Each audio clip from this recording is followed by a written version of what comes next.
ಚಿರು, ಅವನು ಯಾವ ಕಾರಣಕ್ಕೆ ಡೈವರ್ಸ್ ನೋಟಿಸ್ ಕಳಿಸಿದ್ದಾನೆ? ಅವನಿಗೆ ನಮ್ಮ ಆಸ್ತಿ ಮೇಲೆ ಏನಾದರೂ ಕಣ್ಣಿತ್ತ? ಇಲ್ಲ ನಮ್ಮ ಅರ್ಚನ ಮೇಲೆ ಬ್ಯಾಡ್ ಇಂಟೆನ್ಷನ್ ಏನಾದರೂ ಇಟ್ಕೊಂಡಿದ್ನ? ಗೊತ್ತಿಲ್ಲ ಅಣ್ಣ, ಆದರೆ ಅವನಿಂದ ಇವಳು ನೋವು ಅನುಭವಿಸಿದ್ದಂತೂ ಸಾಕು. ಹಾಗಾದರೆ ಅರ್ಚನನ ಮುಂದಿನ ಜೀವನ ಏನು?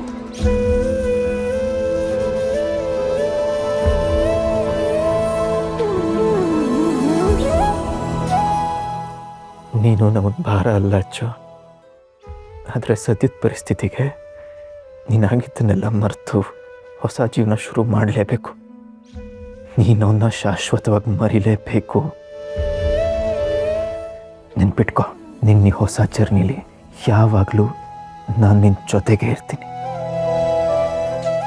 ಬದುಕಿರೋವರೆಗೂ ನಿನಗೆ ನೋವಾಗಕ್ಕೆ ಬಿಡಲ್ಲ. ಯೋಚನೆ ಮಾಡಬೇಡ.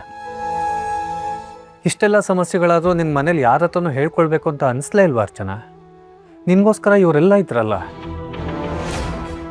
ಗಂಡನ ಮನೇಲಿ ಏನೇ ಸಮಸ್ಯೆ ಆದರೂ ತವರ ಮನೇಲಿ ಅದನ್ನೆಲ್ಲ ಹೇಳ್ಕೋಬೇಕು. ಈ ರೀತಿ ಮನಸ್ಸಲ್ಲೇ ಇಟ್ಕೊಂಡು ಕೊರಗಿದ್ರೆ ಏನು ಪ್ರಯೋಜನ? ಏನೂ ಮಾಡೋದಕ್ಕಾಗಲ್ಲ ಅರ್ಚನಾ. ಇನ್ಮೇಲೆ ನಿನ್ನ ಲೈಫ್ನ ನೀನೇ ಲೀಡ್ ಮಾಡಬೇಕು. ಯಾರು ಏನು ಅಂದ್ಕೊಳ್ತಾರೆ ಅನ್ನೋದ್ರ ಬಗ್ಗೆ ಚಿಂತೆ ಬೇಡ. ನಿನಗೋಸ್ಕರ ನಾವೆಲ್ಲ ಇದ್ದೀವಿ. ಇಂಥ ಸಿಚುವೇಷನಲ್ಲಿ ಎಮೋಷ್ನಲ್ಲಾಗಿ ರಿಯಾಕ್ಟ್ ಆಗೋ ಬದಲು ಪ್ರಾಕ್ಟಿಕಲಾಗಿ ಯೋಚನೆ ಮಾಡು. ಅಂಥ ಟಾಕ್ಸಿಕ್ ರಿಲೇಷನ್ಶಿಪ್ಪಲ್ಲಿ ಉಸಿರು ಕಟ್ಕೊಂಡಿರೋ ಬದಲು ಚಿರು ಹೇಳ್ದಾಗೆ ಅದರಿಂದ ಹೊರಗಡೆ ಬಂದು ಆರಾಮಾಗಿರೋ. ಈಗ ಚಿರು ಹೇಳ್ತಿರೋ ಡಿಸಿಷನ್ಗೆ ನಿನ್ಗೆ ಓಕೆನಾ? ಸರಿ, ನಿಮ್ಮೆಲ್ಲರ ಅಭಿಪ್ರಾಯನ ನಾನು ಗೌರವಿಸ್ತೀನಿ. ಈ ಸಂಬಂಧದಿಂದ ಹೊರಗೆ ಬಂದು ನಾನು ಇಂಡಿಪೆಂಡೆಂಟಾಗಿ ಬದುಕ್ತೀನಿ. ಚಿರು, ನನ್ನ ಈ ನೋವಿಂದ ಹೊರಗೆ ಕರ್ಕೊಬರೋ ಥರ ಮಾಡಿದ್ದಕ್ಕೆ ಥ್ಯಾಂಕ್ ಯು ಸೋ ಮಚ್.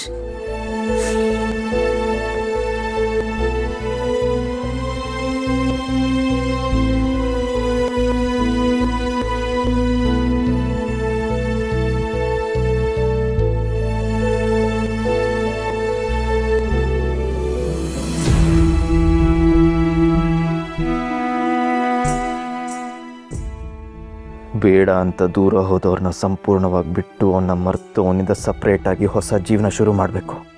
ಅದಕ್ಕೆ ಅಚ್ಚು ಕೈಲಿ ಕೇಕ್ ಕಟ್ ಮಾಡಿಸಿ ಇಂಥೊಂದು ಡಿಪಾರ್ಚರ್ನ ಸೆಲೆಬ್ರೇಟ್ ಮಾಡಬೇಕು ಅಂದ್ಕೊಂಡಿದ್ದೀನಿ.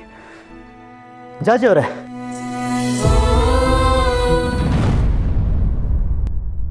ಅಚ್ಚು ಬಾಯ್ಲಿ.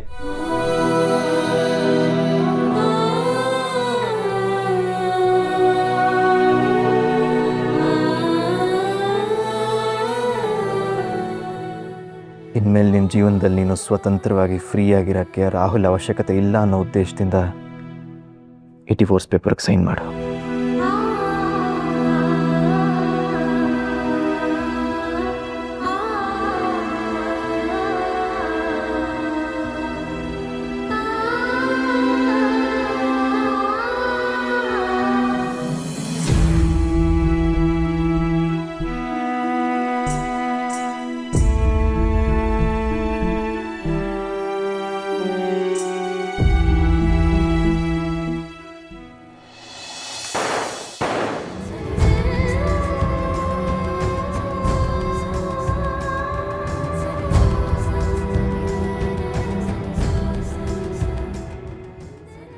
ಸಾರಿ ಅಪ್ಪ, ನನ್ನನ್ನು ಕ್ಷಮಿಸ್ಬಿಡಿ.